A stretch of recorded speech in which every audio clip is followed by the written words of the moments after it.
ఎవరనగా 12 మంది అపోస్తలు ఎవరనగా మొదటి వ్యక్తి పేతురు అనబడినటువంటి సీమోను, అతని సహోదరుడు ఆంద్రేయ, జెబెదయి కుమారుడగు యాకోబు, అతని సహోదరుడగు యోహాను, ఫిలిప్పు, బర్తలోమయి, తోమా, సుంకరి అయిన మత్తయి, అల్ఫయ కుమారుడగు యాకోబు, తద్దయి అనే మారు పేరు కలగ లెబ్బయి, కానాడీయ సీమోను, ఆయన అప్పగించిన ఇస్కరియోతు, యూదా. ప్రతిసారి శిష్యుల గురించి రాసినప్పుడు వాళ్ళని 12 మందిని 3 భాగాలుగా చేశారు, నలుగురుగా.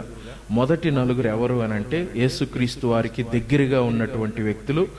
ఎవరు అన్నప్పుడు సీమోన్ అనబడిన పేతురు, ఆంద్రేయ, అలాగే జెబెదయి కుమారుడుగు యాకోబు, అతని సహోదరుడుగు యోహాను. 2 అన్నదమ్ముళ్ళు, పేతురు అలాగే అతనికి తమ్ముడైనటువంటి సహోదరుడు ఎవరు అంటే ఆంద్రేయ. పేతురు, ఆంద్రేయ ఇద్దరు కూడా అన్నదమ్ములు. తర్వాత జెబెదయి కుమారుడు యాకోబు, యోహాను ఇద్దరు అన్నదమ్ములు. వీళ్ళు యేసుక్రీస్తు వారికి చాలా దగ్గరగా ఉన్నటువంటి వ్యక్తులు. యేసుక్రీస్తు వారు ఎక్కడికి వెళ్ళినా కానీ యేసుక్రీస్తు వారితోటి అన్ని విషయాలు కలిసి నడిచిన వ్యక్తులు. ఆయనను రూపాంతరం కొండ మీద చూసిన వ్యక్తులు వీరు. యేసు ప్రభు వారిని చాలా దగ్గరగా చూసినటువంటి వ్యక్తులు. తర్వాత రెండో భాగం ఎవరు ఉన్నారంటే రెండో భాగంలోకి వచ్చేసేసరికి ఫిలిప్పు, బర్తలోమయి, తోమా, సుంకరియగు మత్తయి. ఈ ముగ్గురు కూడా అంతగా దేవుడితోటి ఉన్నవారే. అయితే వీళ్ళ యొక్క దేవుడితోటి అంతగా వ్యక్తిగతంగా సన్నిహితంగా జరిగినటువంటి సందర్భాలు చాలా తక్కువ. యేసుక్రీస్తు వారు అప్పుడప్పుడు ఫిలిప్పుని అడగటం చూస్తాం యోహాను సువార్తలో. అలాగే తోమా యేసు ప్రభు వారిని అనుమానించడం మనం చూస్తాం. అలాగే సుంకరి అయిన మత్తయి యేసు ప్రభు వారు పిలిచినమ్మటే ఆయన వెంబడిస్తాడు. ఎప్పుడు కూడా యేసు ప్రభు వారికి వ్యతిరేకంగా మాట్లాడు. యేసు ప్రభు వారికి ఎప్పుడు నిరంతరం లోబడి ఉంటాడు ఈయన. ఇది రెండవ భాగం, ఈ నలుగురు. తర్వాత ఈ మూడవ భాగము అల్ఫయి కుమారుడగు యాకోబు, తద్దయి కుమారుడు మారు పెరగలుగా లెబ్బయి, కానానీయుడైన సీమోను, ఆయన అప్పగించిన ఇస్కరియోతు, యూదా. ఈ నలుగురు కూడా మూడవ భాగం. ఈ మూడవ భాగంలో వీళ్ళు యేసుక్రీస్తు వారి చేత ఏర్పాటు చేయబడినప్పటికీ ఎప్పుడూ కూడా వీళ్ళతోటి అంతగా జరిగిన సందర్భాలు కనబడవు. వీరు యేసు ప్రభు వారిని వెంబడిస్తూనే ఉంటారు. కానీ వీళ్ళలో ప్రధానమైన వ్యక్తి ఇస్కరియోతు యూదా, యేసుక్రీస్తు వారిని అప్పగించినటువంటి ఆ యూదా. అయితే ఈ వీరిని ఎన్నిక చేసుకున్నప్పుడు దేవుడి యొక్క సార్వభౌమాధికారంలో దేవుడే వారిని ఎన్నిక చేసుకున్నాడు.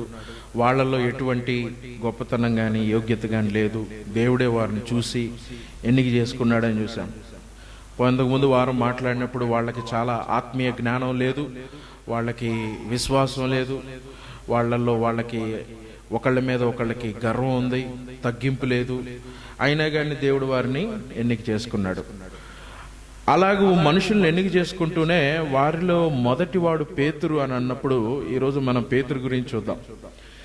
ఎప్పుడైనా కూడా దేవుడి సువార్తను ప్రకటిస్తున్నప్పుడు, దేవుడి సువార్తను మనుషులు ప్రకటిస్తున్నప్పటికి కూడా కార్యం చేసేది దేవుడే. దేవుని పరిశుద్ధాత్మ లేకుండా ఏ మనిషి కూడా దేవుడి కొరకు నిలబడలేడు, పని చేయలేడు. ఎందుకంటే ఈ పేతురుని చూసినా కానీ, ఈ అపోస్తులను ఎన్నిక చేసుకున్న విధానం చూసినా కానీ చాలా ఆశ్చర్యంగానే ఉంది. ఎందుకు అనంటే దేవుడు తన సువార్తను, తన యొక్క రక్షణ సువార్తను ఈ యొక్క అపనమ్మకస్తులైన ఒక బలహీనమైన వ్యక్తులకు అప్పగించడం చాలా ఆశ్చర్యంగా ఉంది. ఒకవేళ దీని గురించి చదువుతూ ఒక కథ ఆయన రాసింది ఏంటి అంటే, జీడి గార్డెన్ అనే వ్యక్తి యేసు ప్రభు వారు సిలువలో మరణించిన తర్వాత ఆయన ఆరోహణమై తిరిగి పరలోకానికి వెళ్ళినప్పుడు గాబ్రియల్ దూత యేసు ప్రభు వారిని అడుగుతుందంట, ప్రభా నువ్వు యేసు ప్రభు వారు కదా, నువ్వు అందరి గురించి మరణించావు కదా అంటే, అవును అందరి గురించి మరణించాను, నీ నుంచే కదా రక్షణ వచ్చేది అంటే, అవును అని యేసు ప్రభు వారు గాబ్రియల్ తోటి అన్నాడట. తర్వాత ప్రశ్న అడిగింది ఏంటంటే, నువ్వు చనిపోయినట్టు ఎవరికైనా తెలుసా ప్రభు అంటే, కొద్ది మందికే తెలుసు, ఆ పాలస్తీనా ప్రాంతంలో ఉన్న వ్యక్తులకే తెలుసు అని అడిగాడు. మరి ఆ కొద్ది మందిలో ఎంతమందికి తెలుసు, ఎంతమంది నీ శిష్యులు ప్రభు అంటే, కొంతమందిని పెట్టుకున్నాను 12 మంది. ఆ 12 మంది కూడా ముగ్గురు మట్టుకే ఉన్నారు శిలువ దగ్గర, ఇంకా మిగతా వాళ్ళు ఎవరు లేరు. మళ్ళీ నేను తిరిగి వారి దగ్గరికి వెళ్ళినప్పుడు చాలా మందిని బలపరిచి వచ్చాను. నా సమూహం ఒక 500 మంది ఉన్నారు, ముఖ్యంగా 12 మంది ఉన్నారు. మరి ఈ 12 మంది నువ్వు శిలువలో మరణించిన విషయాన్ని ప్రపంచానికి తెలియజేయగలరా వీళ్ళు అని అంటే యేసు ప్రభు అన్నాడంటే, అవును, వాళ్లే తెలియజేస్తారు. ఈ 12 మందినైనా నువ్వు నమ్మింది సువార్తను తెలియజేయడానికి, నీ రక్షణ కార్యాన్ని వివరించడానికి ఈ బలహీనమైన 12 మందినైనా, ఈ భూమిని తలకిందులుగా చేసే 12 మంది వీళ్ళేనా అని అంటే యేసు ప్రభు వారు, అవును, వీళ్ళే నా సువార్తను తెలియజేస్తారు, నా రక్షణ క్రియలను మనుషులకి తెలియజేసేది వీళ్ళ ద్వారానే మనుషులందరూ రక్షణలోకి వస్తారు. ఏర్పాటు చేయబడిన వాళ్ళందరూ కూడా దేవుడి యొక్క రాజ్యంలో చేర్చబడేది వీళ్ళ ద్వారానే అని అన్నాడట.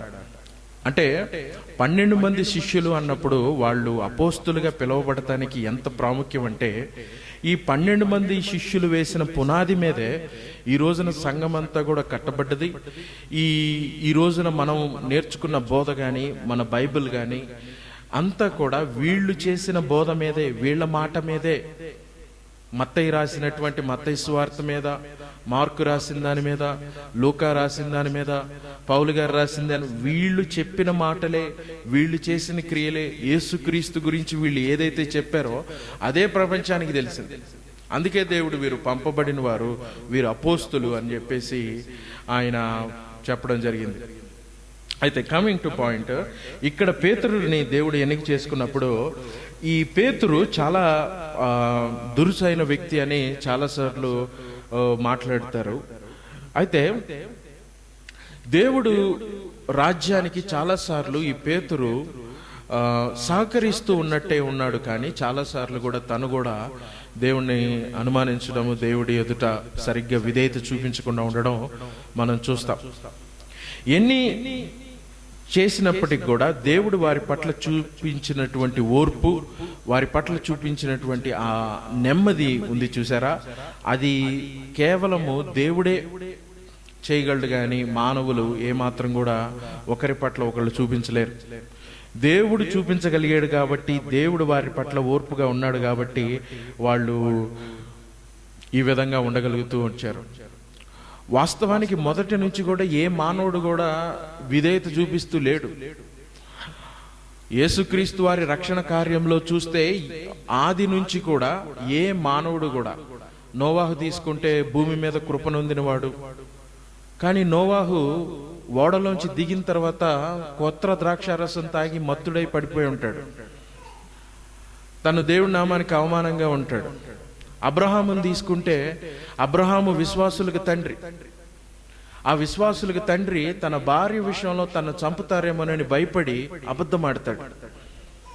తన దాసితోటి దేవుడు వాగ్దానం చేసినప్పటికి కూడా తన దాసితోటి వెళ్ళి ఇష్మాయిల్ని కంటాడు, అబద్ధమాడతాడు. దేవుడికి వ్యతిరేకంగా దాసిని తీసుకొచ్చి పిల్లల్ని కంటాడు. అతడు విశ్వాసులకు తండ్రిగా దేవుడి చేత పిలువబడ్డాడు. యాకోబుని చూసుకుంటే, అంతకుముందు ఇసాకును చూసుకున్నా కూడా ఇసాకు కూడా తన భార్యను చూసి చెల్లి అని చెప్పి అబద్ధమాడతారు. యాకోబుని చూసుకుంటే అన్న యొక్క జ్యేష్ఠత్వాన్ని దొంగిలిస్తాడు. అన్న ఇదిగో నీకు చిక్కుడుగాయలు కూర పెడతాను అని చెప్పేసి అన్న దగ్గర జ్యేష్ఠత్వాన్ని దొంగిలిస్తాడు. వీళ్ళని దేవుడు అబ్రహాము, ఇస్సాకు, యాకోబు దేవుడిగా పిలుచుకున్నాడు. ఏంటి అని అంటే ఈ లోపాలు ఉన్నటువంటి ఈ వ్యక్తుల్ని, లోపంతో ఉన్నటువంటి వ్యక్తుల్ని. అదే కాదు, దాని తర్వాత మనం చూస్తే మోషే విషయంలో కూడా అదే జరిగింది. మోషే సాత్వికుడిగా చెప్పబడతాడా, కానీ ఐగుప్తులో ఒక మనిషిని చంపి అతన్ని ఇసుకలో పాతిపెట్టి వెళ్ళి పారిపోతాడు మిద్యానీయుల దగ్గరికి. దేవుడు బండతోటి మాట్లాడమంటే మాట్లాడకుండా బండను కొడతాడు. ఆ బండ క్రీస్తే అని పౌలు గారు కొరింథీయులకు రాసిన పత్రికలో చెప్తాడు. అహరోను తన తమ్ముడు కూడా, అతడు మొదటి యాజకుడు కదా, అహరోను అన్న, మోషేకి అన్న మొదటి యాజకుడు ఏం చేస్తాడు, ఇజ్రాయిల్ అందరిని చెప్పిన మాట విని మోషే కొండ మీదకి వెళ్ళంగానే ఈయన అక్కడ ఒక దూడని, బంగారపు దూడని చేస్తాడు. అహరోను తర్వాత యెహోషువ కూడా గిబ్యానీయులతోటి వేరే నిబంధన చేసుకుంటారు. వ్యక్తిగతంగా వాళ్ళ విషయాలు చూస్తుంటే ఇంకా ప్రతి ఒక్కళ్ళ విషయాలు చెప్తే దావీదు చెప్పాల్సిన అవసరం లేదు. దావీదు కుమారుడు అని పిలువబడటానికి ఇష్టపడిన యేసుప్రభు వారు దావీదు ఒక వ్యభిచారంలోనూ నరహత్యలో ఉంటాడు. సొలొమోను అత్యంత జ్ఞానవంతుడిగా చెప్పబడ్డవాడు 700 మందిని భార్యలను పెళ్లి చేసుకుని ఇజ్రాయేలీలందరినీ విగ్రహారంలో తిప్పుతాడు. ఏ మనిషి కూడా దేవుడి దృష్టిలో నీతిమంతుడుగా ఉండడు. బైబిల్ చెప్తుంది ఏంటి? రోమాపత్రిక 3వ అధ్యాయం ప్రకారం నీతిమంతుడు ఒక్కడునూ లేడు, అందరూ కూడా పాపం చేసి దేవుడు అనుగ్రహించే మహిమను పొందలేరు అన్నప్పుడు వారందరూ కూడా దేవుడి ఎదుట ఆయన పరిపూర్ణతకు తగిన వారిగా కాదు. అది బేసిక్ గా మనుషులు గుర్తుంచుకోవాలి. అయినా కానీ యేసుప్రభు వారు చెప్పింది ఏంటంటే మత్తయి సువార్త 5వ అధ్యాయంలో, నేను పరిపూర్ణులు కాబట్టి మీరు కూడా పరిపూర్ణులుగా ఉండాలి, నేను పరిశుద్ధుని కాబట్టి మీరు కూడా పరిశుద్ధులుగా ఉండాలి. ప్రతిసారి వాళ్ళు లోపాలతో ఉన్నప్పటికీ దేవుడు వారిని కనికరిస్తూ వారిని నా పరిపూర్ణతలో నా వైపు చూస్తూ మీరు నడవండి అని ఎన్నిక కానీ బలహీనమైన వ్యక్తుల్ని ఆయన పెట్టుకొని నడిపిస్తూ ఉన్నాడు. యెషయా, ఏలియా, లేకపోతే యోనా, వీళ్ళందరినీ చూసుకున్న, ప్రవక్తలను కూడా చూసుకున్నా కూడా, ఎంత రోషంగా పోరాడిన ఏలియాని చూసుకున్నా కూడా, ఏలియా 450 మంది ప్రవక్తలను చంపి యెజబేలుకు భయపడతాడు, పిరికివాడిగా పారిపోతాడు. అంటే మనిషి హృదయం బలహీనమైంది. ఇలాగూ బలహీనంగా ఉన్నప్పుడు ఆయన యాకోబు రాసిన పత్రికలో అంటాడు కదా, ఏలియా మన వంటి స్వభావం గలవాడే. ఈ యొక్క బలహీనమైన స్వభావం కలిగిన వాళ్లే. బలహీనమైన స్వభావం అంటే కేవలము దేవుడికి ఒక్కడికే ఎటువంటి శోధనలైనాను ఎటువంటి పాపంనైనా జయించగలిగిన వాడు యేసుప్రభు వారు ఒక్కరే. అందుకే ఆయన చేయడానికి ఈ లోకానికి వచ్చాడు. అదే మనస్తత్వంలో దేవుడు అపోస్తులను కూడా ఎన్నిక చేసుకున్నాడు. ఈ అపోస్తులు కూడా అలాగే బలహీనతలు కలిగిన వాళ్ళు, అలాగే లోపాలు ఉన్న వాళ్ళు. వాళ్ళని దేవుడు తన ఆత్మను నింపి తన కొరకు అద్భుత కార్యాలు చేసేలాగా చేశాడు. ఒక మనిషిని వాళ్ళు బలహీనులైనప్పటికీ కూడా దేవుడు వారిని వాడుకున్నాడు కాబట్టి అది దేవుడిలో ఉన్నటువంటి గొప్పతనం, దేవుడు వేసిన ప్రణాళిక అది.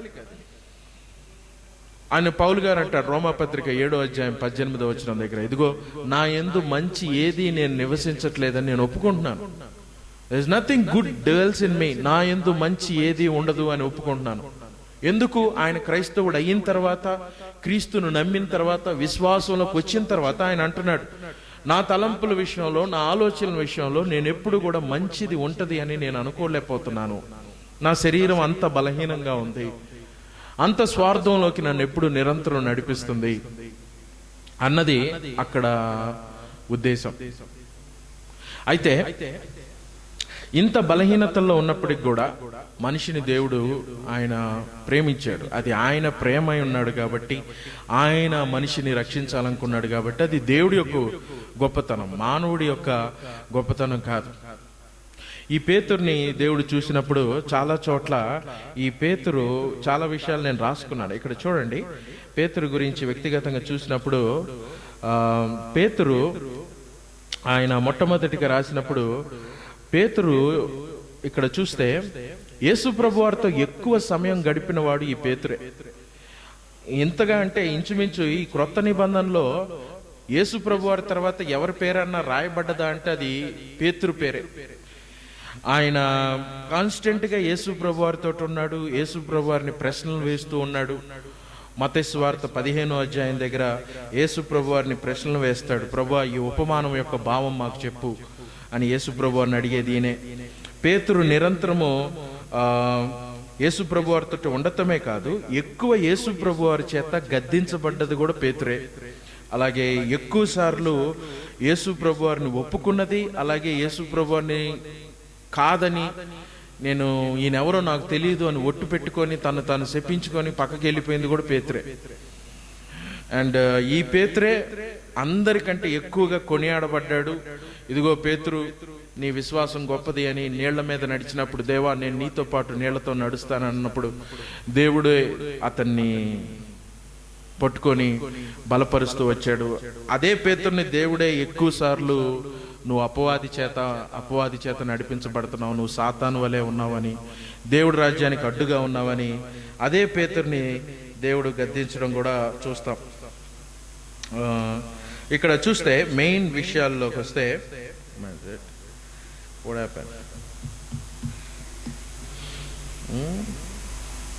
What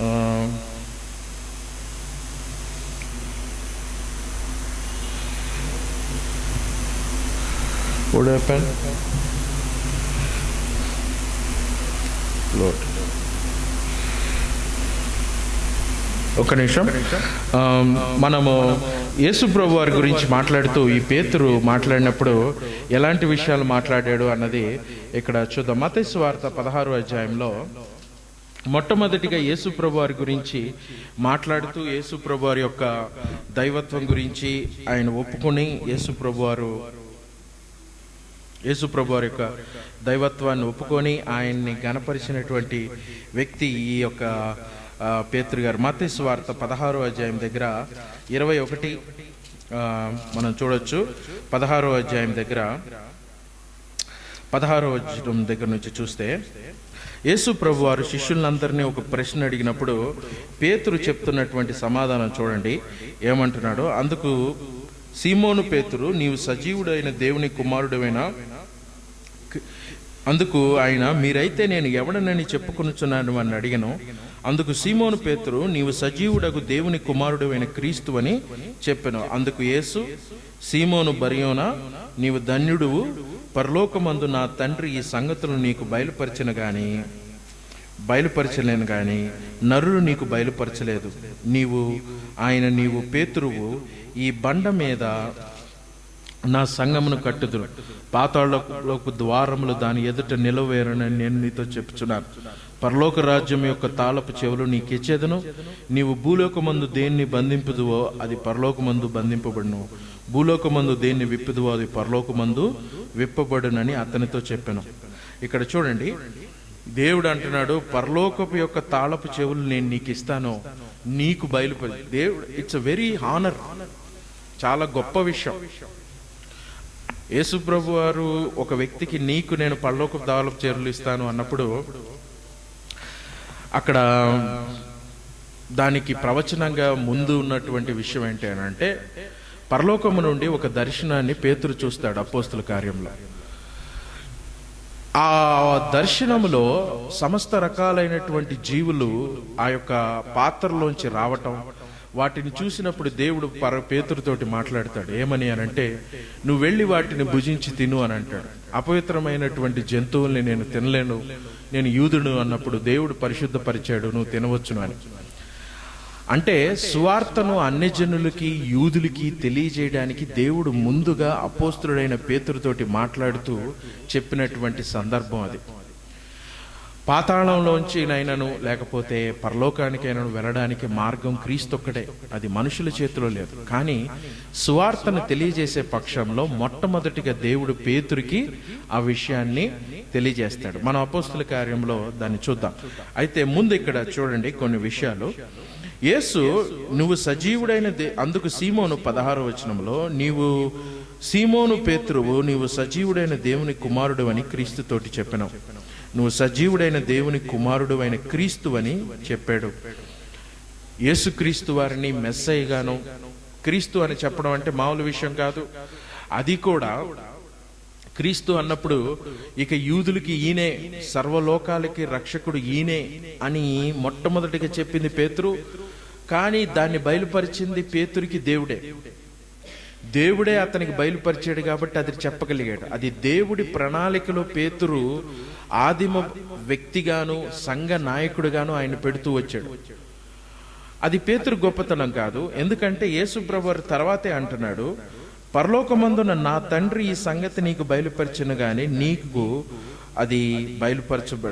బయలుపరిచిన గాని మనుషులు నీకు బయలుపరచలేదు. మరియు నీవు పేతురు, ఈ బండ మీద నా సంఘమును కట్టుదును. పేతురుకి ఆయన చెప్తూ ఈ బండ మీద నా సంఘమును కట్టుదు అన్నప్పుడు రోమన్ క్యాథలిక్లు తప్పుగా అర్థం చేసుకున్నది ఏంటంటే, పేతురు మీద సంఘాన్ని కడతాడు, పేతురు నాయకత్వం మీద సంఘాన్ని కడతాడు. ఎందుకు అనంటే, వాక్యంలో చూస్తే ప్రతి చోట కూడా అపోస్తుల కార్యం 2వ అధ్యాయం 13వ వచనంలో కూడా అపోస్తుల మీద వీరు మద్యం తాగారా అని జనులు అనుకుంటున్నప్పుడు ఇనిషియేటివ్ తీసుకొని నిలబడి మాట్లాడేది పేతురే నాయకుడిగా ఉండి వారందరి తరపున ఆ రోజున ప్రసంగం చేస్తే 3000 మంది మారుతారు. పేతురే మొట్టమొదటిగా దేవాలయంలో కూర్చొని, ఆ సొలొమోను మందిరంలో కూర్చొని, ఆ ద్వారం దగ్గర కూర్చొని మొట్టమొదటిగా ఆయనే ఈ అద్భుత కార్యాన్ని చేస్తాడు. ఒక కుంటివాడిని, డబ్బులు మా దగ్గర లేవు గాని జీవం వాక్యం మా దగ్గర ఉన్నది అని చెప్పేసి పేతురే మొదటిగా చేస్తాడు. కాబట్టి వాళ్ళు అనుకున్నారు పేతురు మీదే సంఘం కట్టబడిద్ది, కాబట్టి అపోస్తుడైన పేతురికి దేవుడు తాళాలు ఇస్తానన్నాడు. ఈ బండ క్రీస్తే. పేతురు అన్నప్పుడు గ్రీక్ పదంలో పెట్రాస్ అంటే రాక్. కానీ వాస్తవానికి పేతురు రాకే, బండ వంటి వాడే, నాయకుడిగా ఉండి మనుషులను నడిపిస్తాడు. కానీ నిజమైన బండ క్రీస్తు అనే బండ మీద నా సంఘాన్ని కడతానన్నాడు. అక్కడ వచనంలో నేను ఈ రోజున పేతురు మీద ఉన్న క్లారిటీ ఇవ్వాలనుకోండి. ఎందుకంటే పేతురు మీద కాదు సంఘం కట్టబడ్డది, క్రీస్తు, ఈయన సజీవుడైన క్రీస్తు, దేవుని కుమారుడైన క్రీస్తు అనే బండ మీద ఈ సంఘం కట్టబడుతుంది. ఇక్కడ క్లారిటీగా చూడండి ఒకసారి ఏమన్నాడో. మత్తయి సువార్త 16వ అధ్యాయంలో, అందుకు ఆయన, మీరైతే ఎవడని చెప్పుకుంటారని అనగా, అందుకు సీమోను పేతురు, నువ్వు సజీవుని కుమారుడైన క్రీస్తు అని చెప్పాను. అందుకు బర్యోనా, నీవు ధన్యుడు, పరలోకమందు నా తండ్రి ఈ సంగతి నీకు బయలుపరచని గాని నీకు బయలుపరచబడలేదు, బయలుపరచనే గాని నరులు నీకు బయలుపరచలేదు. మరియు నీవు పేతురువు, ఈ బండ మీద నా సంఘమును కట్టుదును, పాతాళపు ద్వారములు దాని ఎదుట నిలవనేరవని నేను మీతో చెప్పుచున్నాను. ఏ బండ? క్రీస్తు బయలుపరచబడ్డాడు, ఆయన దేవుని కుమారుడు అనే బండ మీద ఈ సంఘాన్ని కడతాను, ఈ సంఘానికి నాయకుడిగా నువ్వు ఉంటావు, ఈ యొక్క దర్శనాన్ని నేనే నీకు ఇస్తాను అని దేవుడు తెలియజేస్తూ అతనితోటి మాట్లాడాడు. ఇలాగూ ఉన్నతమైన దర్శనాన్ని కలిగినప్పుడు, ఉన్నతమైనటువంటి దేవుడితోటి నడిచిన సమయం అతనికి ఉన్నప్పుడు, సర్వసాధారణంగా మనుషులు తమ యొక్క స్థితిని మర్చిపోతారు. ఎవరికైనా ఉన్నతమైన స్థితి, ఈ రోజుల్లో మనుషులకు డబ్బులు వచ్చిందనుకో వాళ్ళు మర్చిపోతారు. దేవుడే యేసు ప్రభు వారు ఒకరిని హెచ్చించినప్పుడు, ఒకరిని కొనియాడినప్పుడు వారు ఎలా మారతారంటే దేవుడికే సలహాలు ఇచ్చేలాగా మారతారు. ఆ తర్వాత వచనంలో ఇక్కడ చూస్తే, ఆ తర్వాత 22వ వచనంలో ఆయన ఏమంటున్నాడు అంటే, తర్వాత 20వ వచనంలో, అటు పిమ్మట తాను క్రీస్తు అని ఎవనితోనూ చెప్పవద్దని ఆయన తన శిష్యులకు ఖండితంగా ఆజ్ఞాపించెను. అప్పటి నుండి తాను యెరూషలేముకు వెళ్ళి పెద్దల చేతను, ప్రధాన యాజకుల చేతను, శాస్త్రుల చేతను అనేక హింసలు పొంది చంపబడి 3వ దినమున లేచుట అగత్యమని యేసు తన శిష్యులకు తెలియజేయ మొదలు పెట్టగా, పేతురు ఆయన చేయబట్టుకొని, ప్రభువా, అది నీకు దూరమవునుగాక, అది నీకెన్నడూ కలగదని ఆయన గద్దింపసాగిన. అయితే ఆయన పేతురు వైపు చూసి, సాతానా, నా వెనకకు పొమ్ము, నీవు నాకు అభ్యంతర కారణంగా ఉన్నావని, నీవు మనుషుల సంగతులనే తలంచుచున్నావు గాని దేవుని సంగతులు తలంపకి ఉన్నావని పేతురుతోటి చెప్పాను. ఎమ్మటనే నువ్వు దేవుడు నీకు బయలుపరిచాడు, నువ్వు గొప్పవాడివి, పరలోకంలో దేవుడు నీకు తెలియజేశాడు అన్నాడు. ఒకే టైంలో ఒకే మనిషి పరిశుద్ధాత్మ చేత తెలియపరచబడి, అదే సమయంలో ఇమీడియట్గా శరీర సంబంధంగా ఆలోచించగలడా అంటే ఆలోచించగలడు. అంటే man is not completely infallible. అతడికి దేవుడు సత్యాలు తెలిసినప్పటికీ కూడా అతడు పాపం చేసి పడిపోయేటువంటి అవకాశం ఉంది. యేసు ప్రభు వారు చేయబట్టుకొని, ప్రభువా, నీకు సిలువ అనేది దూరం అవునుగాక, నీకు అలాంటి మరణం రాకూడదు, నువ్వు ప్రశాంతంగా బ్రతకాలి, నీ జీవితం బాగుండాలి, నీ కష్టాలు రాకూడదు ప్రభువా అని యేసు ప్రభువుని ప్రేమించి ఉత్సాహంతో దేవునికి ఆయన అడ్డుపడ్డాడు. వెళ్ళి సిలువ నువ్వు ఎక్కకూడదు ప్రభు అని చెప్పడం జనరల్ సెన్స్ లో అది మంచిదే. నువ్వు కష్టాలు పడకూడదు ప్రభువా, నువ్వు ఎటువంటి కష్టం రాకూడదు అని యేసు ప్రభు వారి మీద ప్రేమతోటే ఆ మాట చెప్పుండొచ్చు, అతి ఉత్సాహంతో చెప్పుండొచ్చు. కానీ అది దేవుడి ఆలోచనలకి, దేవుడి చిత్తానికి వ్యతిరేకం. ఒక మనిషి శ్రమ పెట్టబడటం అన్నది దేవుడి చిత్తంలో ఉన్నది. ఒక మనిషి దేవుడి శ్రమలలో అనుభవించడం అన్నది దేవుడి చిత్తంలో ఉన్నది. పెద్ద పెద్ద అపోస్తులు సైతము దేవుని ఆత్మచేత సత్యాన్ని అప్పటి వరకు ఎవరికి ఆ సత్యం బయలుపరచబడలా, ఎవరికీ తెలీదు ఈయన క్రీస్తని, దేవుని కుమారుడని ఎవరికీ తెలీదు. పేతురుకొక్కడికే మొట్టమొదటిగా తెలియపరచబడ్డది. కానీ ఆయన సైతము ఇమీడియట్గా సిలువ కట్టుబడ్డాడు. ఒక మనిషి ఎంత పరిశుద్ధతతో నింపబడ్డా గాని, ఎంత బయలుపాటు ఉన్నా గాని, ఎంత వాక్యపు అవగాహన ఉన్నా గాని, ఎంత ఆత్మీయ స్థితిలో ఎదిగినా గాని, తెలిసినా గాని, అతడు కూడా శరీర సంబంధంగా ఆలోచించి పడిపోయేటువంటి సందర్భం ఉన్నది. ఇది దేవుడి వాక్యమే తెలియజేస్తుంది. కాబట్టి ఎవరు కూడా ఇక్కడ అతీతులుగా ఉండరు. ఇదే పేతురుని దేవుడు గలతీలకు రాసిన పత్రికలో 2వ అధ్యాయం దగ్గర పౌలు గారు కూడా గద్దించడం జరిగింది. అన్ని విషయాలు తెలిసినప్పటికి కూడా అతడు క్రీస్తుతో నడుస్తున్నాడు, దేవుణ్ణి ప్రశ్నలు అడుగుతున్నాడు. చాలా ప్రశ్నలు అడిగాడు ఆయన. యేసు ప్రభు వారిని ఆల్మోస్ట్ ప్రశ్నలు ఎవరైనా అడిగారు అంటే అది పేతురే, ఇంకెవరు అడగలేదు. వాస్తవానికి ఒక్క ఫిలిప్పు అడుగుతాడు, ప్రభా ఎంతమందికి భోజనం ఎక్కడి నుంచి తీసుకొచ్చి పెడతామని. దేవుడు అడిగితే అప్పుడు అంటాడు, నీకే తెలుసు ప్రభా ఎక్కడి నుంచి తీసుకొస్తాం, మేము పెట్టగలమంటే ఎక్కడి నుంచి. ఒక ఫిలిప్ అంటాడు. మిగతా విషయాల్లో ప్రశ్నలు అడిగింది ఆ యొక్క అపోస్తులందరి తరపున నాయకత్వం తీసుకొని, ప్రభా మేము సమస్తం విడిచిపెట్టి వచ్చాం, మాకేం దొరికిద్ది, నిన్ను నమ్ముకున్నాము, నిన్ను నమ్ముకొని మా పడవలను విడిచిపెట్టాం, అన్ని విడిచిపెట్టాం, మాకేం దొరికిద్ది అని అడిగింది కూడా పేతురే. ఉపమానాల భావం కూడా అడిగింది కూడా పేతురే. ఇతడికి చాలా యాక్టివ్గా ఉన్నాడు. దాని అర్థం ఏంటి? ఇక్కడ పేతురు ఒక నామకార్థంగా కూర్చోలేదు. యేసు ప్రభు వారు ఏది చెప్పినా కూడా వింటున్నాడు, అర్థం కాకపోతే నేరుగా అడుగుతున్నాడు. మిగతా ఈ తోమ వీళ్ళందరూ సైలెంట్ బ్యాచ్, వీళ్ళు ఏం మాట్లాడతలా. యేసుప్రభు ఏదో పిలిచాడు, ఆయన వైపు వెళ్తున్నాం, ఆయన మమ్మల్ని పిలిచాడు, ఆయన్ని అనుసరిస్తున్నాం అనే దాంట్లో ఉన్నారు. కానీ ప్రశ్నలు ఎక్కువ అడిగింది ఈ పేతురు గారే ఎక్కువ. దేవుడికి తెలుసు ఒకరి హృదయాన్ని, ఆయన హృదయాలను చూసే దేవుడు, ఆయన మనుషుల తలంపులు చూసిన దేవుడు. ఆయన మనిషిని ఎక్కువగా శ్రమ పెట్టింది కూడా ఆయన పేతురునే. ఈ శిష్యులందరిలో పేతురుకి చాలా గర్వం ఉంది. అయితే అతని గురించి నిదానంగా చూద్దాం. కొన్ని విషయాలు ఇక్కడ చూస్తే, మొట్టమొదటిగా చూసినప్పుడు పేతురుకి వచ్చినటువంటి అనుభవం మొట్టమొదటిగా దేవుడి చేత తిరస్కరించబడ్డది. చూడండి, చాలా సార్లు మనం దేవుడి చేత గద్దించబడతాం, తిరస్కరించబడతాం. దేవుడు మనల్ని తిరస్కరించినా, దేవుడు మనల్ని శిక్షించినా, మనల్ని బాధ పెట్టినా అది మన మంచికే. దేవుడు మనం చేసే పనులు చాలా సార్లు వాక్యానికి వ్యతిరేకంగా ఉండొచ్చు. చాలా వ్యతిరేకతలో మనుషులు బ్రతుకుతూ ఉంటారు. ఎవరు చెప్పినా కూడా వినకుండా మూర్ఖంగా వెళ్ళేటువంటి మనుషులు ఉంటారు. అది చాలా ఛాలెంజింగ్ గా తీసుకొని వాళ్ళు చెప్తా ఉంటారు.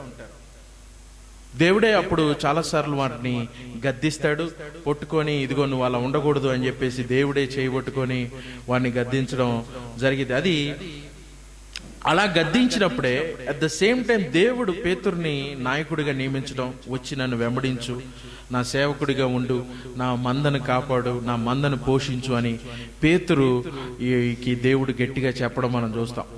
యోహాను రాసిన పత్రిక 21వ అధ్యాయము 15వ వచనం నుంచి 19వ వచనాల దగ్గర ఇక్కడ ఆయన మాట్లాడతాడు. చూడండి ఒకసారి, నువ్వు నా సేవకు ఉండాలి, నన్ను వెంబడించాలి పేతురు అని చెప్పేసి మాట్లాడతాడు. యోహాను సువార్త 12వ అధ్యాయము, యోహాను సువార్త 12వ అధ్యాయం, యోహాను సువార్త 21వ అధ్యాయము, యోహాను సువార్త 21వ అధ్యాయము. ఇక్కడ చూస్తే 21వ అధ్యాయం 15వ వచనం నుంచి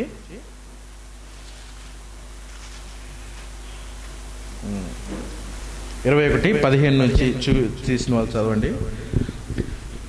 వారు భోజనం చేసిన తర్వాత యేసు సీమోను పేతురును చూచి, యోహాను కుమారుడైన సీమోను, వీరికంటే నీవు నన్ను ఎక్కువగా ప్రేమించుచున్నావా అని అడుగగా, అతడు అవును ప్రభువా, నేను నిన్ను ప్రేమించుచున్నావని నీవే ఎరుగుదు అని ఆయనతో చెప్పాను. యేసు నా గొర్రెల పిల్లలను మేపుమని అతనితో చెప్పాను. ఇక్కడ 3 సార్లు చెప్పడం చూస్తుంది. రెండోసారి అడిగా అతడు అవును ప్రభువా, నేను నిన్ను ప్రేమించుచున్నానని నీవే ఎరుగుదువని ఆయనతో చెప్పాను. ఆయన నా గొర్రెలను ఖాయమని చెప్పాను. 3వసారి ఆయన యోహాను కుమారుడైన సీమోను, నన్ను ప్రేమించుచున్నావా అని అతికాను. నన్ను ప్రేమించుచున్నావని మూడోసారి తను అడిగినందుకు పేతురు వ్యసనపడి, ప్రభువా, నీవు సమస్తమును ఎరిగిన వాడువు, నిన్ను ప్రేమించుచున్నానని నీవే ఎరుగుదు అని ఆయనతో చెప్పిన. ఇక్కడ ప్రతి చోట కూడా సీమోను అని మాట్లాడతాడు. వాస్తవానికి సీమోను అన్నప్పుడు ఆయన ముందు పేరు అది. యేసుప్రభు వారు పిలవక ముందు, యేసుప్రభు వారు ఆయన్ని రక్షించి స్థాపించక ముందు, నాయకుడిగా పెట్టక ముందు సీమోను అనే పేరు. బైబిల్లో పేతురు సందర్భాలు ఆలోచించిన ప్రతిసారి ఈ సీమోను పేతురు రెండు కూడా వేరు వచనాల్లో వాడటం జరిగింది. ఇక్కడ వచనాల్లో చూసినప్పుడు సీమోన్ అని చూస్తాం. సీమోను అన్న ప్రతిసారి కూడా అతడు తన గత జీవితంలో ఉన్న సీమోను వలె ఆవేశపరుళ్లాగా, తన శరీర సంబంధంగా ఆలోచిస్తున్న వాడిగాను, తను దేవుణ్ణి తెలుసుకొని కూడా మరలా తన ఇష్టానుసారంగా ప్రవర్తిస్తున్న వాడిగాను. సీమోను అన్నప్పుడు వాస్తవానికి రక్షణ అనుభవంలో కాకుండా శరీర సంబంధంగా ప్రవర్తిస్తున్నవాడు. ఆల్మోస్ట్ ఇక నేను సేవ చేయను, యేసు ప్రభు వారితో నాకు ఇక పట్టింపు లేదు, నేను పట్టుకొని నేను ఆయన్ని అనుసరించను, మీరే చూసుకోండి అని శిష్యుల్ని అందరినీ విడిచిపెట్టి వెళ్ళిపోయినప్పుడు దేవుడు ఆయన్ని సీమోన్ అని పిలిచాడు, పేతురు అని పిలవలా. పేతురు అయితే వాస్తవానికి దేవుడి చేత బయలుపరచబడ్డ వ్యక్తి, క్రీస్తుని ఎరిగిన వ్యక్తి, క్రీస్తును ప్రేమిస్తున్నాను ఒప్పుకున్న వ్యక్తి. కానీ సీమోను అతడి గుణం, అది అతడి లక్షణం. ఈ లక్షణాలు, ఈ గుణాలు అందరికీ బయటపడతాయి. రక్షణ పొందిన తర్వాత కూడా గత జీవితంలో ఈ మాట వినని తనం, మొండికేసేటువంటి తనం, తన ఇష్టానుసారంగా వెళ్ళిపోయేటువంటి ఈ స్థితిగతులన్నిటినీ కూడా వాళ్ళు మరలా యేసు ప్రభు వారి దగ్గర చూపిస్తూ వచ్చారు. ఆ చూపించినటువంటి వ్యక్తుల్లో ప్రధానమైన వ్యక్తి పేతురు. ఇన్ఫాక్ట్ ఈ పేతురే మాట్లాడతాడు ఎక్కువ ప్రతిసారి. పేతురు, మొదటి పేతురు 5వ అధ్యాయంలో, ఇదిగో మీరు లోబడి ఉండండి, మీరు గర్విష్ఠులుగా ఉండవద్దు, దీనులుగా చేసుకోండి, తగ్గించుకోండి, మీ శరీర సంబంధమైన ఆలోచనలతో మీరు నడవద్దు, దేవునికి లోబడి ఆయన మాటకు మిమ్మల్ని మీరు దీనులుగా చేసుకోండి, ఒక విధంగా శ్రమ పడండి అని మాట్లాడతాడు. ఎక్కడైతే యేసు ప్రభు వారికి, ప్రభు నీకు శ్రమ రాకూడదు, నీకు కష్టం రాకూడదు అన్న వ్యక్తి, ఈ వ్యక్తి తర్వాత ఏమంటాడు అనంటే, మీరు శ్రమ పడాలి, దేవుని నిమిత్తం మీరు కష్టపడాలి అంట. అంటే తన ఆలోచనలో చాలా చేంజ్ వస్తుంది. ఒక పర్సన్ని మనం ఈరోజు చూస్తున్నాం. ఈ శిష్యుల గురించి తర్వాత క్లియర్గా ఎక్స్ప్లెయిన్ చేయడానికి సందర్భాలు ఏం లేవు. ఇప్పుడే 12 మంది అపోస్తులను తీసుకున్నప్పుడే ఈ అపోస్తుల క్యారెక్టర్ ఇప్పుడే మనం చేయాల్సి వస్తుంది. ఇక్కడ ఈ పేతురు విషయంలో ఆయన దేవుడి గురించి తెలిసినప్పటికి కూడా చాలా సార్లు శరీర సంబంధంగా ప్రవర్తించాడు. He did it. దాన్ని అలాగూ చేస్తూ వచ్చిన దేవుడు అన్నాడు, ఇదిగో నువ్వు నన్ను ప్రేమిస్తున్నావా అంటే దేవుడికి కూడా అతడు సమాధానం చెప్పలేక, ప్రభు నీకే తెలుసు నా సంగతి ఏంటో, అంత చిరాకు వ్యక్తి. ఇది grumpy person, is a crusty grumpy person. ఊరికనే ఇరిటేట్ అయ్యే వ్యక్తి, ఊరికనే కోపం తెచ్చుకునే వ్యక్తి, ఊరికనే సహనాన్ని ప్రదర్శించలేడు అతను. ఈజ్ ఎ క్రిటికల్ బ్రెయిన్ ఉన్నటువంటి వ్యక్తి. దీన్ని ఆయన ఈ పేతురు అక్కడ మాట్లాడుతూ ఏమని మాట్లాడతాడు? మొదటి పేతురు 4వ అధ్యాయము, మొదటి పేతురు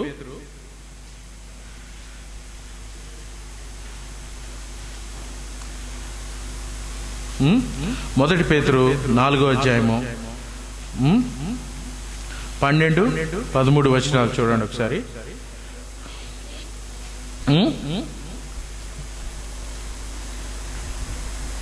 మొదటి పేతురు 4వ అధ్యాయము.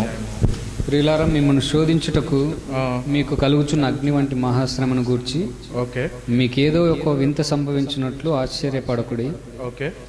క్రీస్తు మహిమ బయలుపరచబడినప్పుడు మీరు మహా ఆనందంతోనూ సంతోషించు నిమిత్తము క్రీస్తు శ్రమలలో మీరు పాలివారై ఉన్నంతగా సంతోషించుడి. క్రీస్తు నామం నిమిత్తము మీరు నిందల పాలైన ఎడల మహిమాస్వరూపి అయిన ఆత్మ, అనగా దేవుని ఆత్మ మీ మీద నిలుచుచున్నాడు గనుక మీరు ధన్యులు. ఇక్కడ ఒకప్పుడు దేవా నీకు ఆ శ్రమే దూరం అవునుగాక, నీకు ఆ కష్టమే వద్దు అన్న వ్యక్తి, అతని క్యారెక్టర్లో ఎంత చేంజ్ వచ్చిందంటే, నీవు శ్రమ పడితేనే దేవుడి ఆత్మ మీ మీద ఉన్నది అని అంటున్నాడు. ఒకవేళ ఇక్కడ బై వర్స్ ఈ వచనాన్ని బట్టి క్రీస్తు నామము నిమిత్తం మీరు నింద పాలైతే మహిమా స్వరూపేరైన ఆత్మ మీ మీద నిలుచుచున్నాడు గనక మీరు ధన్యులు. దేవుడి నామం నిమిత్తం మీరు నింద పాలైతే మీరు ధన్యులు అని చెప్తున్నాడు. ఒకప్పుడు శ్రమ పడకూడదు, ఒకప్పుడు ప్రధాన యాజకుడి కింద పనిచేసేవాడి చెవి నరికిన వ్యక్తి, ఆ చెవి నరికేద్దాం, యేసు ప్రభువారు నీకు అడ్డు రాకూడదు, వీడు నీ మీద కత్తి దూశాడు అని పేతురు ఆ వ్యక్తి యొక్క చెవిని నరికితే దేవుడు ఏమన్నాడు? అది కూడా రాసుకున్నాను నేను, మత్తయి సువార్త 26:33 దగ్గర మనం చూస్తాం, 69-70 దగ్గర దేవుడు ఏమంటాడు? ఇదిగో మత్తయి సువార్త, యోహాను సువార్త 18వ అధ్యాయము 10వ వచనం నుంచి 11 వచనాలు. యోహాను సువార్త 18వ అధ్యాయం 10 నుంచి 11 వచనాల నుంచి చూడండి.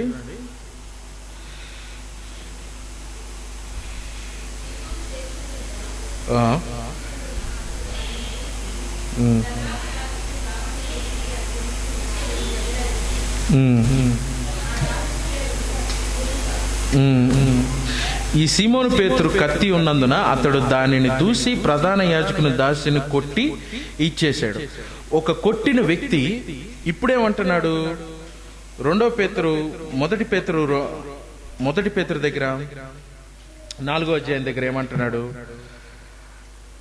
ఇతడేమంటున్నాడు ఇక్కడ? ఎవడైనాను క్రైస్తవుడైనందుకు బాధ అనుభవించినట్లా అతడు సిగ్గుపడగా ఆ పేరును బట్టి దేవుని మహింపరచాలి. ఎంత చేంజ్! అక్కడ కొట్టిన వ్యక్తి ఇక్కడికి వచ్చేసేసరికి తన పత్రికలో దేవుడు తీసుకొచ్చే మార్పు, ఈ యొక్క ఆవేశపరుడైన వ్యక్తిని దేవుడు మార్పు చేసి అతన్ని తీసుకొచ్చిన విధానం చూస్తే చాలా మార్పు. అంతే, ఆ వ్యక్తి వేరు, ఈ వ్యక్తి వేరు. ఆ వ్యక్తి ఆలోచన తత్వం వేరు, ఈ వ్యక్తి యొక్క ఆలోచన తత్వం వేరు. పర్సన్ ఒక్కటే. దేవుడు ఒక వ్యక్తి చేత నింపబడి ఆత్మ చేత నింపి ఆ వ్యక్తిని క్రీస్తు కేంద్రంగా మార్చినప్పుడు తన ఆలోచన విధానం అనేది పూర్తిగా మారింది. ఇప్పుడు రిమెంబర్, మనమే మన క్యారెక్టర్ని ఇందులో పెట్టుకుంటే, గత జీవితంలో నేను చేసిన పాపాలను ఇప్పుడు అసహించుకుంటున్నానా?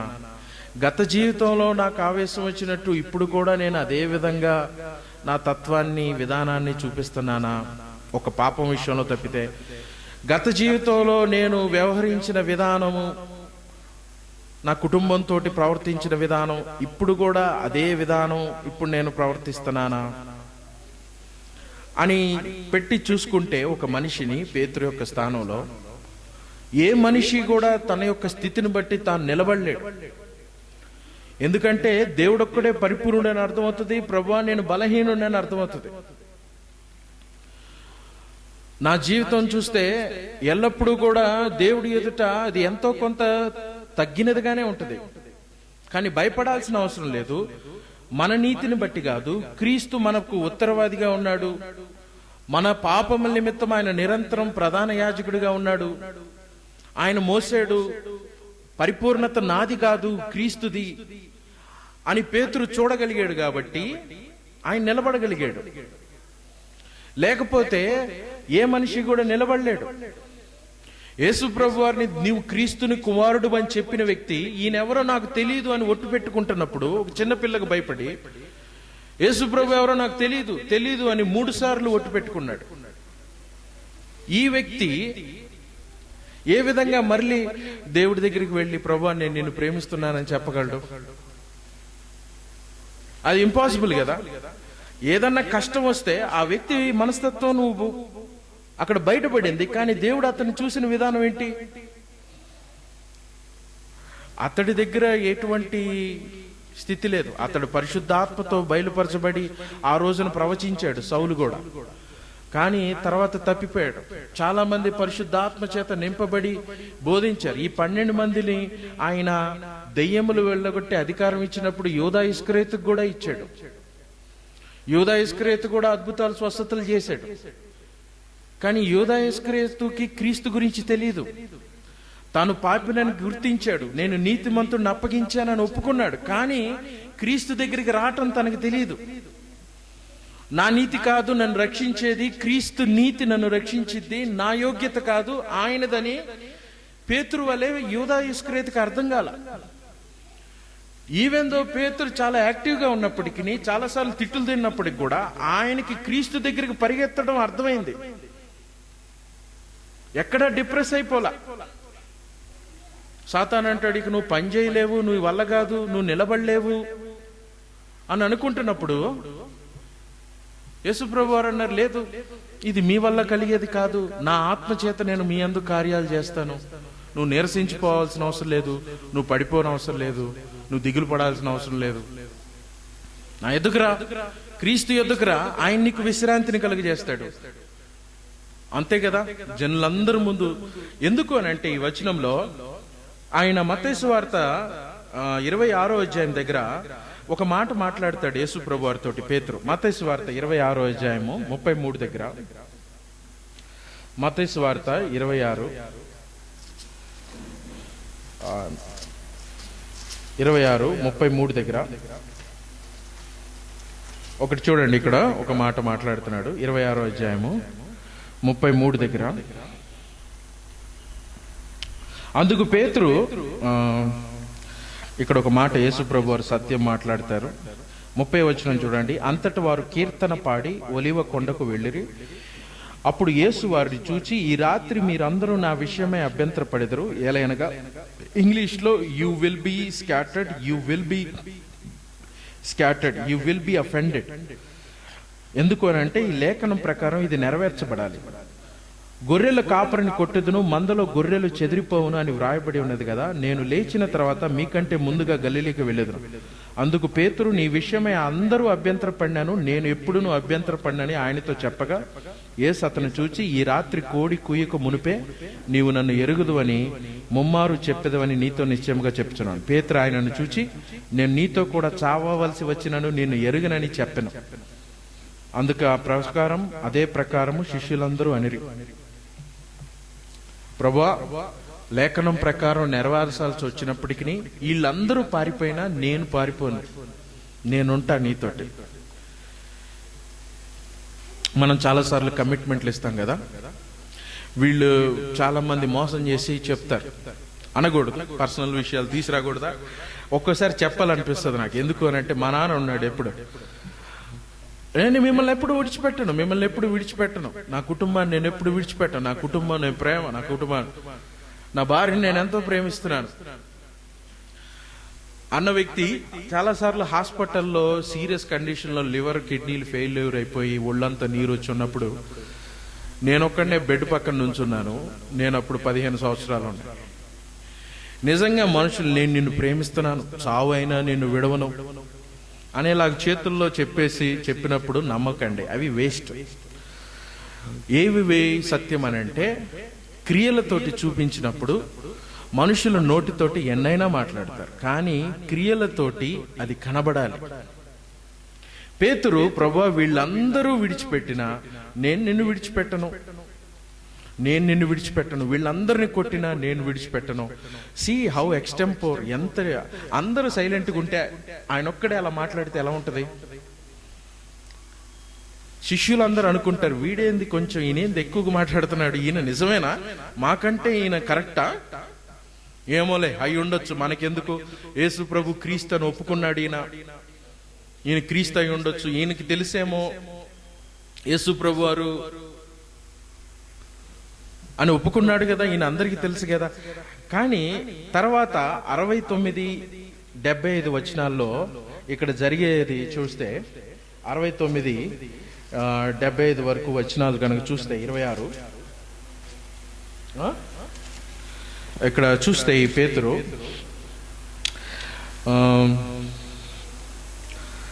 కొందరు ఆయనను అరిచేతులు, పేతురు వెలుపటి నుండి కూర్చుని ఉండగా ఒక చిన్నది అతని యొద్దకు వచ్చి, నీవు గలిలీయుడు యేసుతో కూడా ఉంటివి కదా అనెను. అందుకతడు, నేను ఉండలేదు, నీవు చెప్పు సంగతి నాకు తెలియదని అంతటా వారి ఎదుట అనెను. అతడు నడవలోనికి వెళ్ళిన తర్వాత మరి ఒక చిన్నది అతన్ని చూచి, వీడును నజరేయుడు యేసుతో కూడా ఉండెను అక్కడ వారితో చెప్పగా, అతడు ఒట్టు పెట్టుకొని, నేను ఉండలేదు, ఆ మనుష్యుని నేను ఎరుగనని మరలా చెప్పాను. కొంతసేపు అయిన తర్వాత అక్కడ నిలిచి ఉన్నవారు పేతురునొద్దకు వచ్చి, నిజమే, నీవును వారిలో ఉండెనువే, నీ పలుకు నేను గూర్చి సాక్ష్యం ఇచ్చుచున్నది అతడు. అందుకు అతడు, ఆ మనిషిని నేను ఎరుగునని శపించుకొనుటకు ఒట్టు పెనుటకు మొదలుపెట్టెను. వెంటనే కోడి కూసిన. నాకు తెలియదు, ఆడవాళ్ళు వచ్చి చిన్నపిల్లలు వచ్చి నువ్వు ఆయనతో పాటు ఉన్నావు కదా అంటే ఆయన భయపడిపోయి నాకు తెలీదు. ఒక్కోసారి మనిషికి ఏం బిహేవ్ చేస్తామో అర్థం కాదు.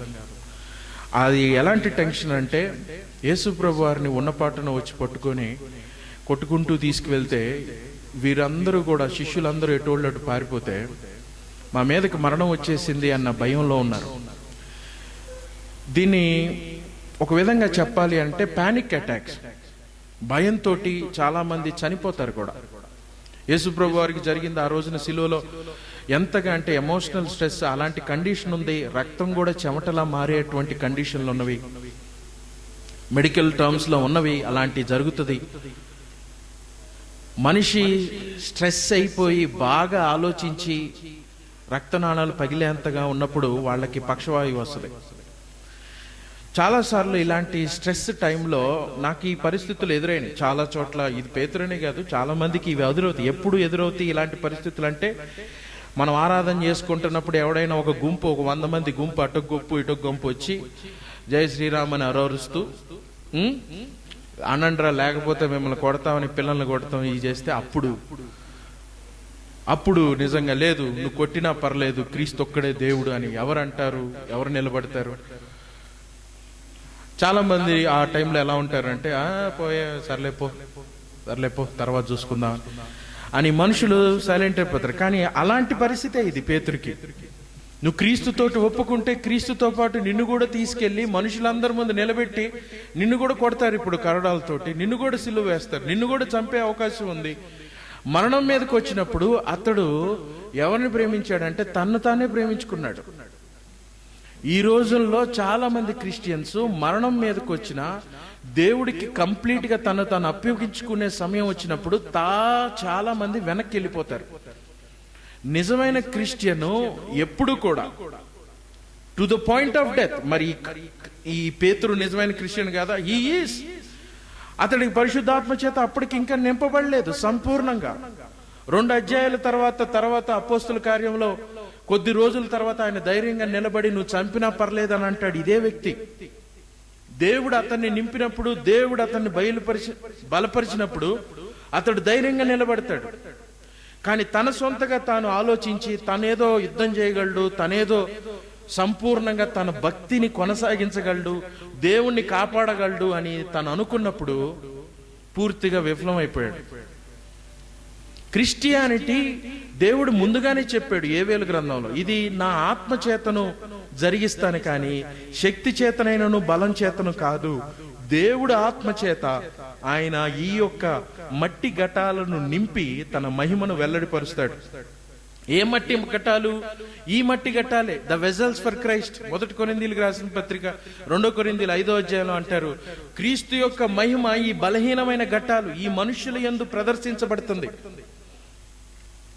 ఈ పేతురు ఇలాగన్న వ్యక్తిని ఈ రోజున ఆర్సీఎం వాళ్ళు సెంట్ పీటర్స్ డే చేస్తారు. వాళ్ళు పేతురును కోడి ఆడతారు, పేతురు మీద పాట పాడతారు. ఏమంటాడు పేతురు పరలోకంలో ఉండి? నా ఒరిజినల్ క్యారెక్టర్ మీకు తెలిసి కూడా నన్ను అంటున్నారంటే మీరు పిచ్చివాళ్ళ ఏంటి? దేవుడు ఒక్కడే నన్ను ఎరిగి నా బలహీనతలను చూసి నన్ను బలపరిచిన వాడు. తనకెంత ఆవేశంలో ఉన్నా గానీ, తనకెంత గర్వం ఉన్నా గానీ దేవుడు దాన్ని తగ్గించాడు. ఇదే పేతురు అంటాడు 1 పేతురు 5:5లో, మిమ్మల్ని మీరు దీనులుగా చేసుకోండి ఆయన బలిష్టమైన చేతుల కింద, గర్వించొద్దు, మీకు దేవుడు బయలుపరిచాడని, కొత్త విషయాలు చూపించాడని. ఎందుకంటే పేతురుకి తర్వాత చాలా దర్శనాలు వస్తాయి. పరలోకము నుండి ఆయన ఒక గొప్ప దుప్పటి రావటం చూస్తాడు, దానిలోంచే సకల జీవులు రావటం చూస్తాడు. ఇవన్నీ చూసి హెచ్చించిపోకుండా ఆయన అంటాడు, మీరు దేవుడి చేతి కింద తగ్గించుకొని దీనులుగా ఉండండి. అలాంటి పేతురు అన్నాడు. పేతురు గురించి స్టడీ చేసినప్పుడు నాకు కూడా చాలా ఆశ్చర్యంగా అనిపించింది. దేవుడితోటి ఇంత క్లోజ్ గా నడిచిన వ్యక్తి ఇమ్మీడియట్ గా ఎలాగూ అనగలడు, నాకెవరో తెలియదు అని ఒట్టు పెట్టుకోవటం, శపించడం అంటే ఏంటో తెలుసా? ఆయన ఎవరో నాకు తెలియదు, యేసుప్రభు ఎవరో నాకు తెలియదు, ఆయన ఎప్పుడు చూడలేదు నేను, ఎవరి గురించి అంటున్నా వాడెవడో నాకు తెలియదు అని శపించుకుంటున్నాడు. తను తాను శపించుకుంటున్నాడు, దేవుణ్ణి కూడా కాదంటున్నాడు. యోహాను సువార్త 6వ అధ్యాయంలో చాలా మంది శిష్యులు యేసుప్రభు వారు భోజనం పెడతారని వస్తారు. చాలా మంది యేసుప్రభు వారు భోజనం పెడుతున్నారని వస్తే ఆయన యోహాను సువార్త 6వ అధ్యాయం 27వ వచనంలో, మీరు భోజనం తినటం వల్ల వచ్చారు కానీ నా గురించి శ్రమలు పడటానికి, నిజంగా దేవుణ్ణి వెంబడించడానికి వారు రాలా. వాళ్ళు రొట్టెలు తినడానికి వచ్చారు. కానీ ఆ టైంలో పేతురు ఏమంటాడో తెలుసా? నువ్వు నిత్య జీవం కలిగిన మాటలు కలిగిన వాడివి అంటాడు. చూడండి యోహాను సువార్త 6వ అధ్యాయము, యోహాను సువార్త 6వ అధ్యాయంలో ఇక్కడ యోహాను సువార్త 6వ అధ్యాయంలో 6వ అధ్యాయం 27వ వచనం దగ్గర వీరందరూ కూడా, ఇదిగోండి 26వ వచనము, యేసు మీరు సూచనలు చూచుట వల్ల కాదు గాని రొట్టెలను భుజించి తృప్తి పొందుట వల్లనే నన్ను వెతుకుచున్నారని మీతో నిశ్చయంగా చెప్పుచున్నాను. క్షయమైన ఆహారం కొరకు కష్టపడుకుడి గాని నిత్య జీవము కలుగజేయు అక్షయమైన ఆహారం కొరకు కష్టపడుడి.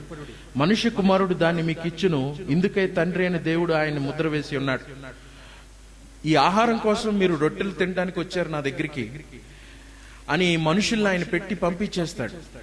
ఈ రోజున చాలా మంది యేసుక్రీస్తు వారి దగ్గరికి జనరల్ గా వస్తారు, యేసుప్రభు వారిని ఒప్పుకుంటారు, కానీ ఆయన రొట్టెను తిని, ఆయన శరీరాన్ని తిని ఆయన వెంబడించాలి అన్నప్పుడు, శరీరం తినమన్నప్పుడు వాళ్ళకు కూడా తెలుసు యేసుప్రభు వారు లిటరల్ గా ఈ శరీరం తినమంటలేదు, పూర్తిగా ఆయన వెంబడించమంటున్నాడు అని వారు సణుక్కుంటా ఉంటారు.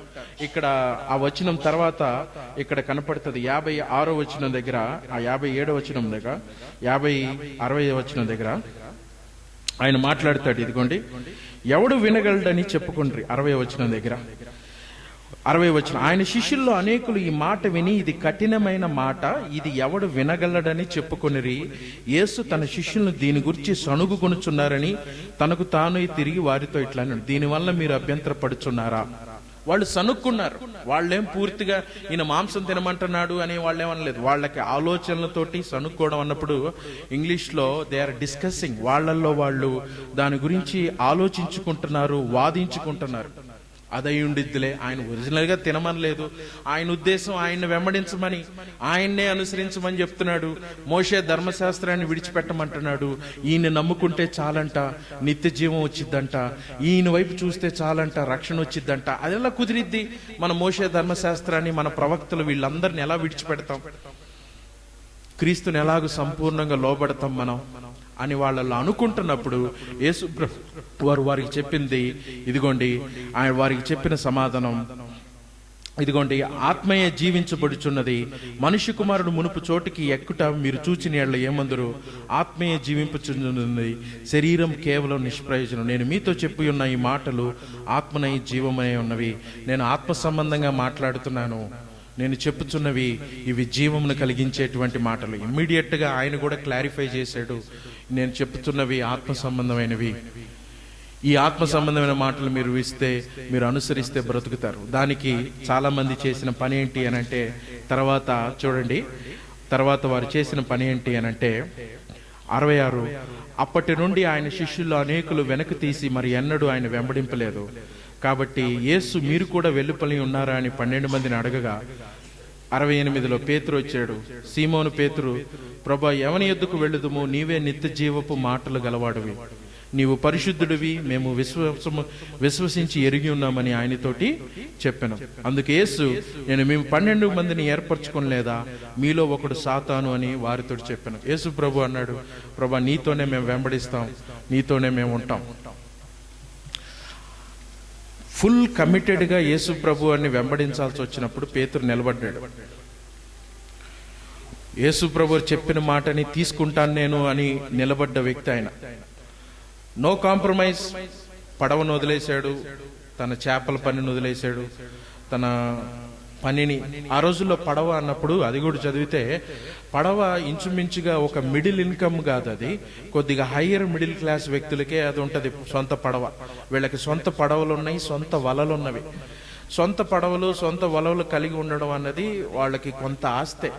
అందుకే పేతురు లూకాసు వార్తలు అడుగుతాడు, మా పడవలు విలువైన వ్యాపారం చేసేవి, మా వ్యాపారాన్ని మాకున్నటువంటి వస్తువులను విడిచిపెట్టి వచ్చాం, మాకేం జరిగిద్ది, మాకేం దొరికిద్ది అని. ప్రాక్టికల్ మనిషి, చాలా ప్రాక్టికల్గా ఉన్న వ్యక్తి, యేసును వెంబడిస్తే నాకేమొస్తుంది అని.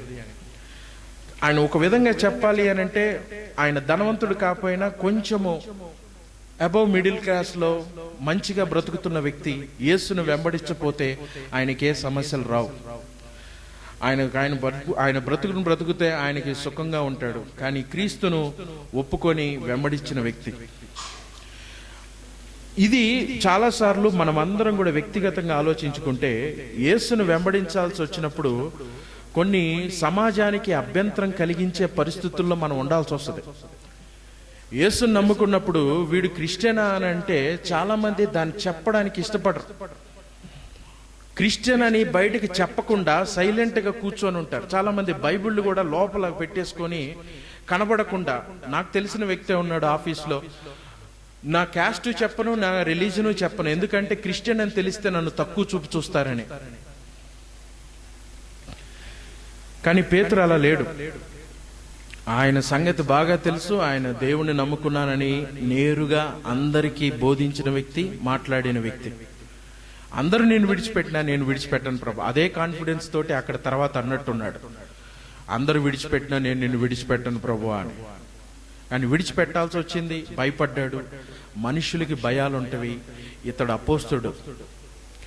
మనం ఎప్పుడైనా భయపడ్డాం, మనం ఎప్పుడైనా దిగులు పడ్డాం, మనం భయపడాల్సిన అవసరం లేదు. మనకు విశ్వాసం లేదని, మనం పడిపోయినంత మాత్రాన, మన శోధనలో చిక్కుకున్నంత మాత్రాన మనం క్రైస్తవులం కాదని, మనము విశ్వాసంలో లేవని మనుషులు మనల్ని అంటే మనమే భయపడాల్సిన అవసరంలా. క్రీస్తు దగ్గరికి వెళితే ఆయన ఎటువంటి పాపినైనా నేను క్షమిస్తానో వారిని సరిచేసి నిలబెడతాను అన్నది దేవుడి యొక్క ఉద్దేశం.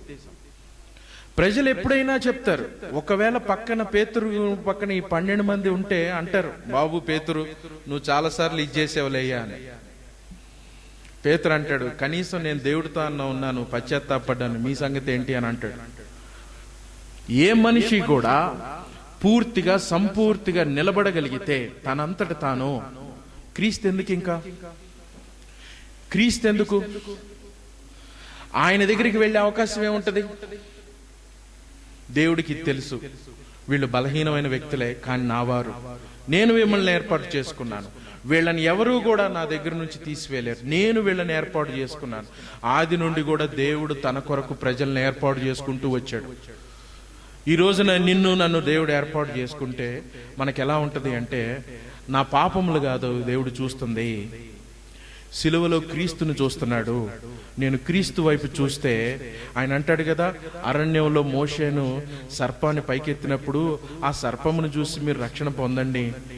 అలాగే మీరు క్రీస్తు కూడా ఆయన బండ మీద ఆయన క్రీస్తు వలె పైకెత్తబడినప్పుడు ఆ క్రీస్తు వైపు చూచిన ప్రతివాడు కూడా బ్రతుకుతాడు అన్నప్పుడు క్రీస్తును చూస్తున్న ప్రతివాడు కూడా రక్షించబడతాడు.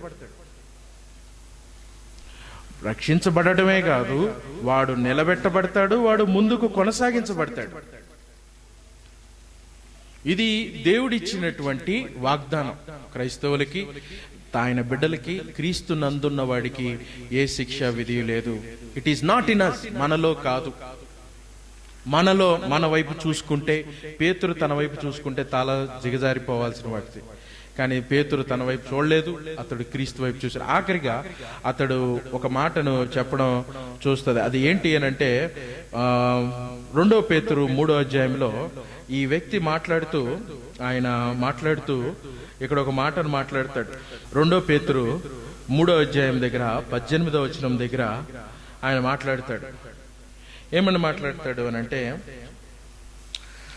అతని జీవితం అంతట్లో కూడా ఎన్ని లోపాలు ఉన్నప్పటికీ కూడా దేవుడు అతని చేత రాయించినటువంటి మాట, మన ప్రభువును రక్షకుడైన యేసుక్రీస్తు వారు అనుగ్రహించు కృపయందు జ్ఞానమందు అభివృద్ధి పొందుడి, ఆయన ఇప్పుడు యుగాంత దినము వరకును మహిమ కలుగునుగాక.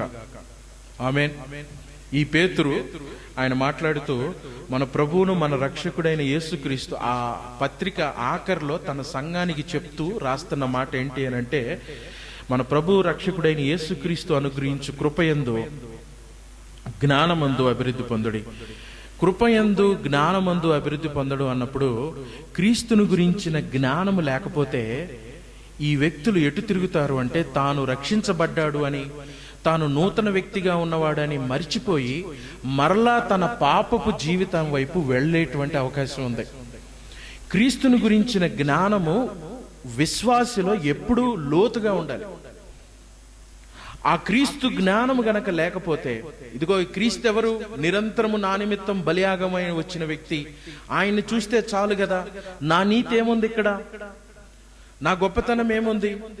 ఇదే 12 మంది అపోస్తులు రేపటి రోజున దేవుడు కిరీటాలు వేస్తే ఈ కిరీటాలు తీసి యేసుక్రీస్తు వారి పాదాల దగ్గర వేస్తారు. ప్రకటన గ్రంథంలో, ప్రభా మేము కాదు మహిమ పొందాల్సింది, మా నీతి కాదు, మా క్రియల ద్వారా మేము గొప్పవాళ్ళం అవ్వలేదు, నీ నీతి వల్ల, నీ రక్షణ వల్ల మేము, నీ కృప ద్వారా, నీ ఆత్మ ద్వారా మేము ఎదిగి వచ్చిన వ్యక్తులం అని వాళ్ళు తమ కిరీటాలను అక్కడికి వేస్తారు. నేను చాలా మంది సువార్తతో చేసేటప్పుడు వాళ్ళు ఏమంటారంటే, మనకి పరలోకం ఉంది, మనకు పరలోకం ఉంది, మనకి దేవుడు మనకి పైన రివార్డు ఉంచాడు, మనకు అది ఉంది, మనకు పరలోకంలో అది ఉంది, మనకు పరలోకంలో ఇది ఉంది.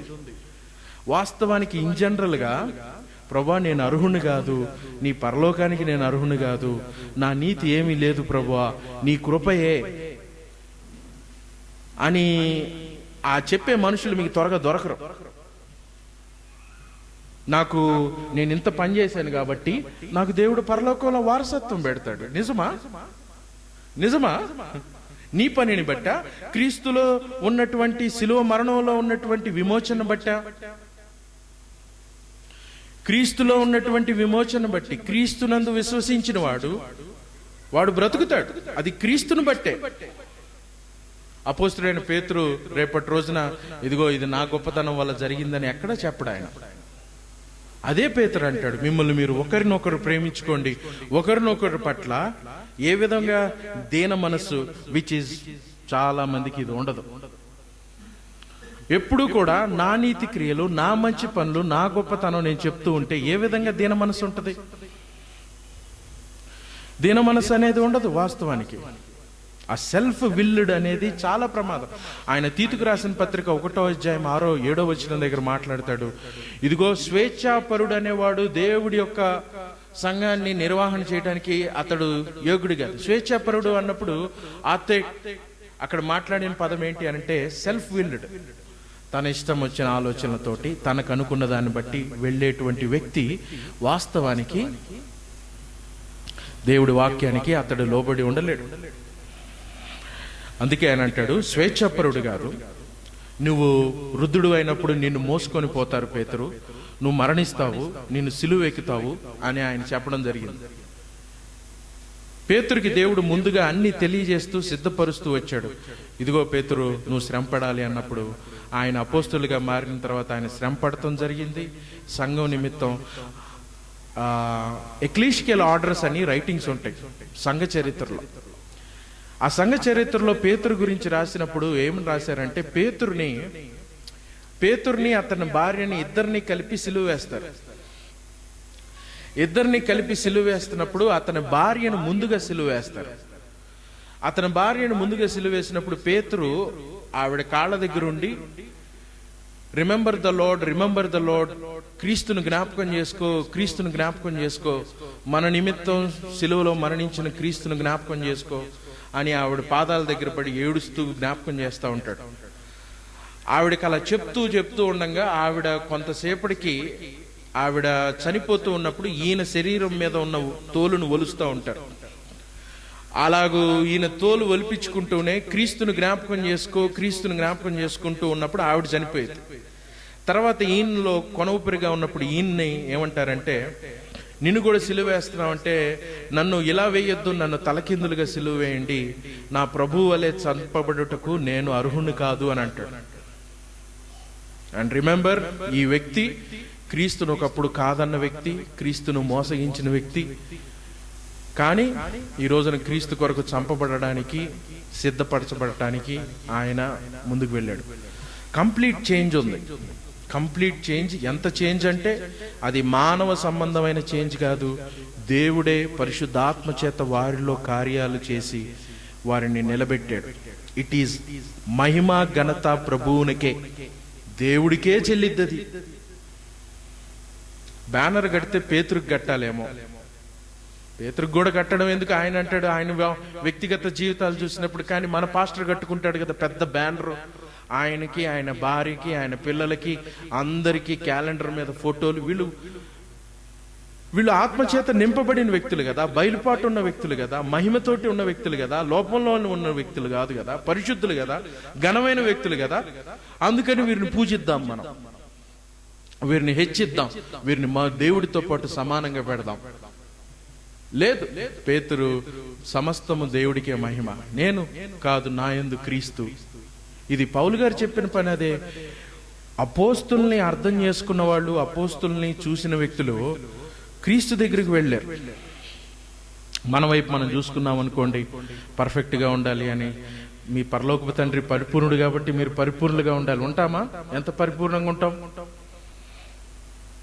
We don't know. క్రిస్టియానిటీలో జాయ్ ఉంది. There is a Joy in Christianity. సంతోషం ఉండిద్ది. ఏంటి అని అంటే, నా కొరకు క్రీస్తు మరణించాడు అనే సంతోషం ఉంటది.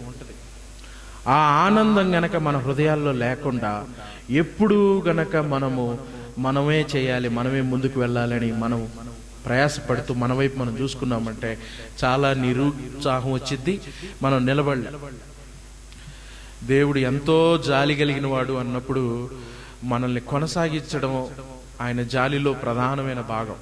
మన విశ్వాసంలో మనల్ని ముందుకు తీసుకువెళ్ళటం దేవుడి ప్రధానమైన భాగం. మనల్ని ముందుకు తీసుకువెళ్ళేది ఆయనే. ఆయన కృపయందు మీరు అభివృద్ధి పొందుడి, ఆయన జ్ఞానమందు మీరు అభివృద్ధి పొందుడి, ఆయనకే మహిమ ఘనత యుగాంత దినం వరకు కూడా కలుగునుగాక అని పేతురు గారు అన్నటువంటి మాట ఈజ్ వెరీ అమేజింగ్. మొట్టమొదటిగా అన్యజనులకు సువార్త ప్రకటించింది పౌలు కాదు, పేతురు. సంఘాన్ని స్థాపించింది మొట్టమొదటిగా పౌలు కాదు, పేతురు.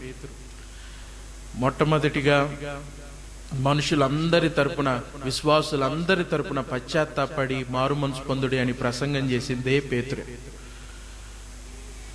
అన్ని పనుల్లోనూ పేతురే ముందున్నాడు. కానీ ఆఖరికి వచ్చేసేసరికి ఆయనే మిమ్మల్ని మీరు తగ్గించుకోండి, మిమ్మల్ని మీరు హెచ్చించుకోవద్దు అని అన్నాడు. హంబుల్నెస్ అన్నది వాక్యంలో క్యారెక్టర్స్ని పూర్తిగా చూసినప్పుడు దీనత్వం. వీళ్ళు ఇలా ఉండి ఇలా తగ్గించుకున్నారు, మనం కూడా తగ్గించుకోవాలి కదా అని వస్తుంది. అలా కాకుండా కల్పనా కథల వైపు చూసినా, వేరే అజ్ఞాన విషయాలు చూసినా కానీ, పేతురుని చూస్తే పేతురుని చూసినప్పుడు ఐ ఫీల్ వెరీ ఎంకరేజ్డ్. ఇప్పుడు నిజంగా you did a very wonderful job. నువ్వు చాలా మంచి పని చేసావు. నీ భార్య చనిపోతున్నప్పుడు కూడా నువ్వు క్రీస్తుని జ్ఞాపకం చేస్తూ ఉన్నావు. ఆవిడికి శిలువలో చనిపోతూ కూడా నువ్వు తలకిందులుగా వేయించుకున్నావు. మనం అందరం కూడా లోపంతో ఉన్నా కానీ నువ్వు నిజంగా అపోస్తుడిగా పిలువబడుటకు నువ్వు అర్హుడివే అని అంటాం. ఆయన లోపాలు ఎత్తి చూపించాం. ఆయన కన్ఫెస్ చేసిన దాన్ని బట్టి, ఆయన మాట్లాడిన దాన్ని బట్టి, నువ్వు క్రీస్తును అనుసరించిన దాన్ని బట్టి నువ్వు అర్హుడివే అని అంటాం. క్రీస్తులో ఉన్న వ్యక్తిని చూసి మనం ఎప్పుడు కూడా ఎంకరేజ్ అవ్వాలి, వాళ్ళని ఎంకరేజ్ చేయాలి. At the same time we always should మనల్ని పరీక్షించుకుంటూ ఉండాలి. దేవుడి చిన్న మాటలు దీవించును గాక. ప్రార్థన.